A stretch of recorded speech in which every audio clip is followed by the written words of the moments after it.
তারেক রহমানের চীন সফরে সত্যিকারের কিছু অ্যাচিভমেন্ট আছে, সেটা কি আমি আমার লাস্ট ভিডিওতে সেটা ব্যাখ্যা করেছি, তাও আবার ঝালায়নি।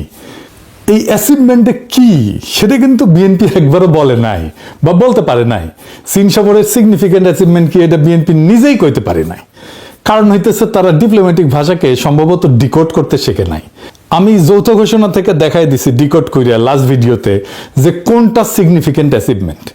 আমি ফেসবুকেও লিখেছি কোনটা সিগনিফিকেন্ট অ্যাচিভমেন্ট। এখন ধরেন আমি যদি নাই জানি যে আমার শক্তিটা কি, তাইলে আমার সেই শক্তি থাকলে আমি ব্যবহার করতে পারবো না। আমি করলে একটা চ্যালেঞ্জের কথাও বলছি গত ভিডিওতে যে কোন জিনিসটা অ্যাভয়েড করা গেলে ভালো হইতো। তবে আজকের ভিডিওটা আমার তারেক রহমানের চীন সফর নিয়ে দ্বিতীয় ভিডিও। আরো কিছু ভিডিও করতে হবে, কারণ চীনের সাথে সম্পর্কটাকে আমাদেরকে খুব গভীরভাবে বুঝে দেখতে হবে, জানতে হবে এর মধ্যে প্রবলেমগুলো কি, সম্ভাবনাগুলো কি। আগের ভিডিও এটা যদি দেখে না থাকেন দেখে নিয়েন। আমরা ক্রিটিক্যালি দেখার চেষ্টা করতেছি আসলে আমাদের কতখানি লাভ হইল, আমাদের চীনের সাথে সম্পর্কের ক্ষেত্রে চ্যালেঞ্জগুলো কি কি। এটা নিয়ে একদম শেষে, এই ভিডিওর শেষে আলোচনা করব। এইখানে বিরোধী দলের ভূমিকা রাখার জায়গা ছিল, কারণ চীনের সাথে কূটনৈতিক সম্পর্ক এত ডেলিকেট, এত সূক্ষ্ম, এইটা ম্যানেজ করে চলাটা খুব কঠিন একটা কাজ। ব্যক্তিগতভাবে ধরেন সাবেক কমিউনিস্ট হিসেবে চীনের যে কোনো সাফল্যে আমি খুশি হব। চীন আরো সমৃদ্ধি লাভ করুক, আমি সেটাই চাইবো। চীন যদি ভিন্ন জাতির লোকদের নাগরিকত্ব দিত, আমি আবেদন করতাম কলে। সত্যি সত্যি একটা কমিউনিস্ট দেশের নাগরিক হওয়া তো আমার জন্য স্বপ্নের মতো। কিন্তু রাষ্ট্র হিসাবে বাংলাদেশের জন্য বিষয়টা এত সোজা না, আবেগের বিষয় না। আমার জন্য যেমন আবেগের বিষয়, রাষ্ট্র বাংলাদেশের জন্য আবেগের বিষয় না। এমন ভাবে চীন বাংলাদেশের সম্পর্ককে প্রজেক্ট করা হইতেছে যেন চীন আমাদের ইন্ডিয়ার কবল থেকে রক্ষা করবে। আমাদের কেল্লা ফত হয়ে গেছে। বিশেষ কইরা শি জিনপিং এই সফরের শেষে কইছে যে বাংলাদেশে যে কোনো বিদেশি হস্তক্ষেপ প্রত্যাখ্যান করবে চীন। অনেকে দেখলাম লাভাইতেছে এটা শুনে, ভাবতেছে এইবার চীন ইন্ডিয়ারে বইরা দেবে। হ্যাঁ জি না ভাই, এত সোজা না সবকিছু।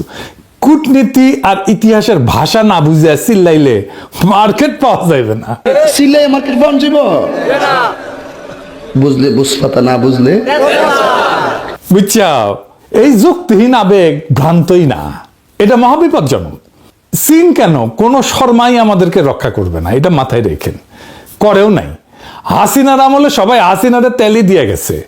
ইতিহাস বুঝা, ডিপ্লোমেসির ভাষা বুঝা, আমাদের জাতীয় স্বার্থ বুঝা, তার ভিত্তিতে প্রত্যাশাকে সাজাইতে হবে। চীন কি আমাদের ইন্ডিয়ার হাত থেকে রক্ষা করার জন্য এই কথা কইছে যে বাংলাদেশে যে কোনো বিদেশি হস্তক্ষেপ প্রত্যাখ্যান করবে চীন? আসেন সেটা একটু বুঝে দেখি। সার্বভৌমত্বের সমর্থন আর আভ্যন্তরীণ রাজনীতিতে হস্তক্ষেপ না করা আলাদা কোনো সৌজন্য না চীনের জন্য। এটা চীনের একটা আনুষ্ঠানিক কোডিফাইড কূটনৈতিক ডক্ট্রিন। পঞ্চনীতি, গত এপিসোডে কইছিলাম না যে পঞ্চনীতি আলাপ করব। 5 প্রিন্সিপালস অফ পিসফুল কোএক্সিস্টেন্স। এই শব্দগুলোর পেছনে একটা 70 বছরের রাষ্ট্রীয় কাঠামো চিন্তাধারা আছে, একটা ডক্ট্রিন আছে। আমি গত ভিডিওতে বলছিলাম যে এটা ব্যাখ্যা করব।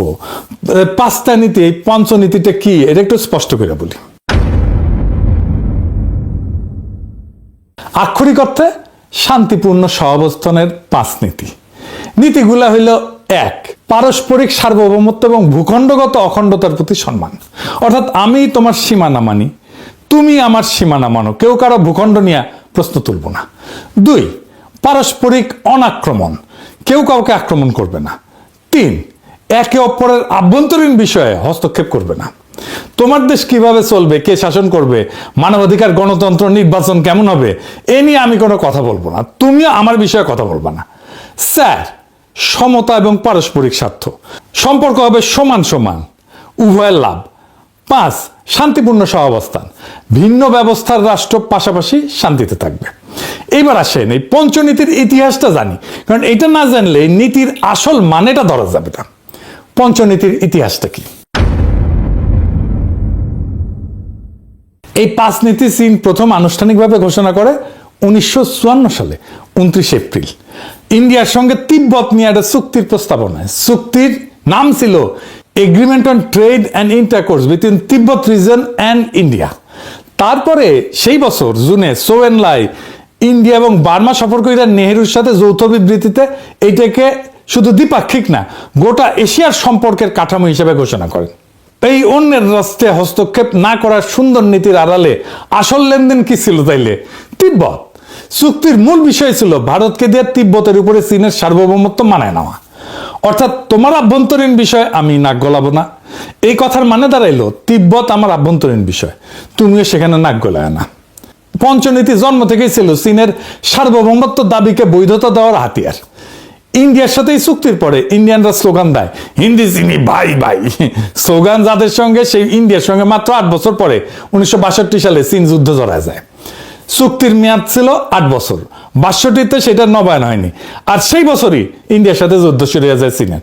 অর্থাৎ যে নীতি শান্তিপূর্ণ সহাবস্থানের নামে লেখা, তার আদি অংশীদারের সঙ্গে চীন সহাবস্থান করতে পারেনি। এটাই প্রমাণ পঞ্চনীতি সম্পর্কের কোনো গ্যারান্টি না। বোঝা গেছে এই নীতি চীনের জন্য আসলে কি কাজ করে?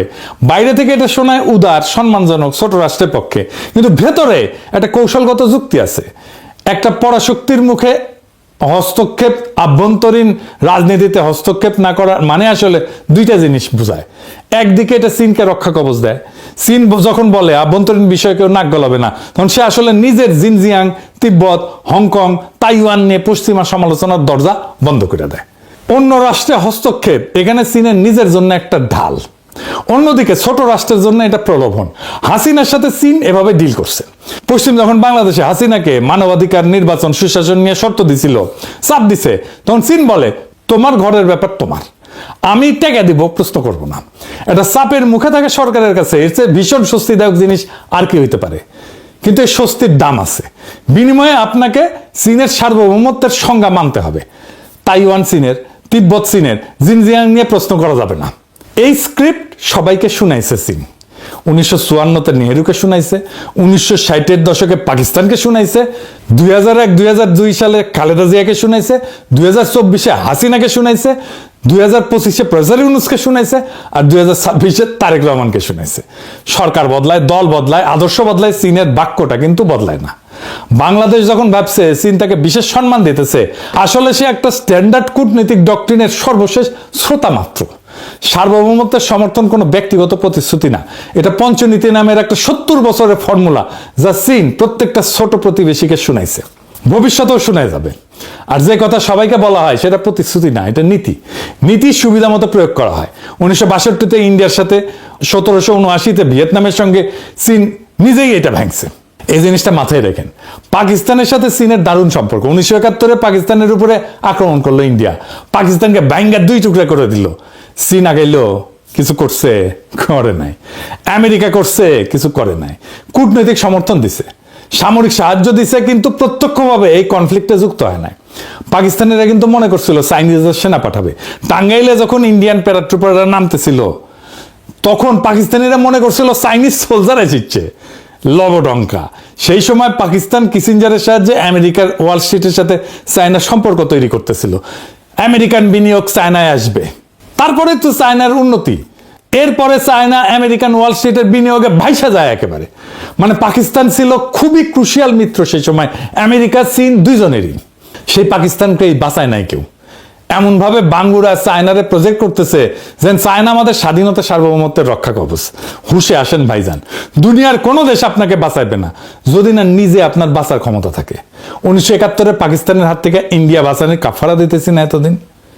দোহাই লাগে, কখনো কাউরে এইভাবে ডাইকেন না নিজের সার্বভৌমত্ব, স্বাধীনতা রক্ষায়। আপনার স্বাধীনতা, সার্বভৌমত্ব রক্ষায় আরেকজন রাষ্ট্রকে যদি লাগে, তার মানে আপনি স্বাধীনও না, সার্বভৌমও না। এই চিন্তা আমাদের মাথা থেকে বাদ দিতে হবে। আমার এই কথা অনেকের শুনতে খারাপ লাগবে, তিতা লাগবে। আমরা আমাদের নিজেদের সামরিক শক্তি দিয়ে নিজেদের স্বাধীনতা, সার্বভৌমত্ব রক্ষা করতে যদি না পারি, কেউ এসে এটা রক্ষা করে দেবে না। এটা মাথায় রেখেন, ইরান থেকে শিক্ষা নেন। এবার আসেন, বুঝে নেই চায়না কি আসলেই সামরিকভাবে সরাসরি সেনা পাঠায় অন্য দেশে সাহায্য করে নাকি করে না? করছে। চীন কোরিয়া যুদ্ধে সেনা পাঠাইছিল, কিন্তু পাকিস্তানে পাঠায় নাই। কেন?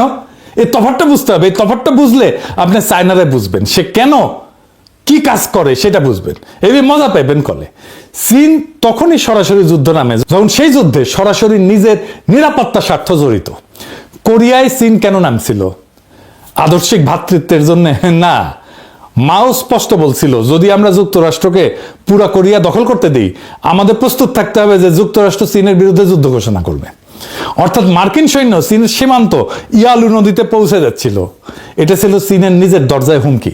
মাঞ্চুরিয়ার শিল্প কেন্দ্র বিপন্ন হয়ে যাইতেছিল। চীন নিজেকে বাঁচাইতে গেছিল, উত্তর কোরিয়াকে বাঁচাইতে যায় নাই। উত্তর কোরিয়া বাঁচাটা ছিল বাই প্রোডাক্ট বা উপজাত। এই যুদ্ধে মাও সেতুংয়ের পোলা কিন্তু মারা গেছিল বিমান আক্রমণে, বোমা খেয়ে। চীন অন্য দেশে রক্ত দেয়, কিন্তু নিজের সীমান্ত, নিজের নিরাপত্তা, নিজের কৌশলগত গভীরতার জন্য দেয়। চীন দূরবর্তী মিত্রের জন্য রক্ত দেয় না, সেনা পাঠায় না। যেখানে নিজের সরাসরি স্বার্থ নাই সেখানে সে লিপ সার্ভিস দেয়, বিবৃতি দিবে, হয়তো অস্ত্র সাহায্য দিবে, কিন্তু সরাসরি সংঘাতে জড়াবে না। কোরিয়া চীনের গায়ে লাগানো, তাই 10 লক্ষ সৈন্য পাঠাইছিল কোরিয়া যুদ্ধে। ভিয়েতনাম সীমান্তবর্তী, কিন্তু এক ধাপ দূরে, তাই সতর্ক সমর্থন জানাইছিল। আর পাকিস্তান 1971